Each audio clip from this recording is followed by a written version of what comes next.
যখন স্বাক্ষর করেছেন সব রাজনৈতিক দল, দেখা গেল যে বিএনপি যেটা স্বাক্ষর করেছে ওই পাতা নেই, অন্য পাতা সেখানে যুক্ত হয়েছে। 270 দিনের মধ্যে জুলাই জাতীয় সনদ 2025 যদি পার্লামেন্ট হয়ে যাওয়ার পর পাস না হয় তাহলে এটা অটো পাস হয়ে যাবে।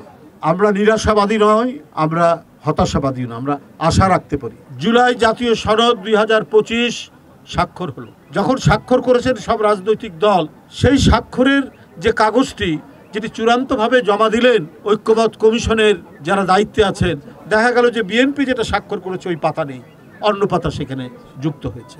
এটা দুঃখজনক কথা। ডক্টর ইউনূস সাহেবকে সবাই সম্মান করে, তিনি একজন গুণীজন। তার নেতৃত্বে যে সরকার, তাকে তো বিএনপি সহ আন্দোলনরত সব দল তাকে সমর্থন করেছে।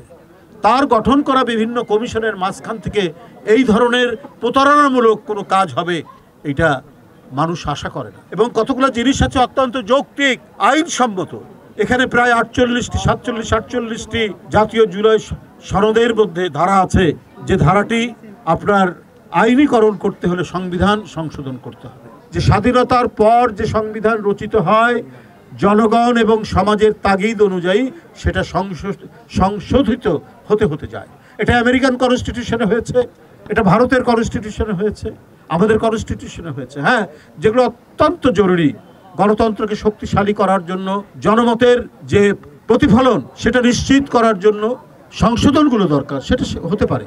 কিন্তু সেখানে বলছেন 270 দিনের মধ্যে জুলাই জাতীয় সনদ 2025 যদি পার্লামেন্ট হয়ে যাওয়ার পর পাস না হয় তাহলে এটা অটো পাস হয়ে যাবে। 10 বছরের যাত্রা তো কেবলই শুরু। একসাথে গ্রো করার এই জার্নি চলুক আগামীতেও। পাঠাও 10 years of growing with you। তাহলে এই আলাপ আলোচনার কি দরকার ছিল? তাহলে এইটা গণভোটের কি দরকার? এখানে প্রকৃত যে নোট অফ ডিসেন্ট সহ ঐক্যমত্য কমিশনের যে কথাগুলো ছিল সেগুলো তো থাকা দরকার ছিল। আমরা নিরাশাবাদী নয়, আমরা হতাশাবাদী না, আমরা আশা রাখতে পারি। আওয়ামী লীগ আসলে একদলীয় কর্তৃত্ববাদী শাসন তারা করেন, বাকশাল করেছেন, সমস্ত দল নিষেধ করেছেন, সংবাদপত্র নিষেধ করেছেন। সেটি জিয়াউর রহমান যখন ক্ষমতায় আসলেন তখন আবার সেটি সংশোধন করে, ওই পার্লামেন্টে সংশোধন করে বহুদলীয় গণতন্ত্র এবং মানুষের কথা বলার স্বাধীনতা, সংবাদপত্রের স্বাধীনতা অবাধ করেছে।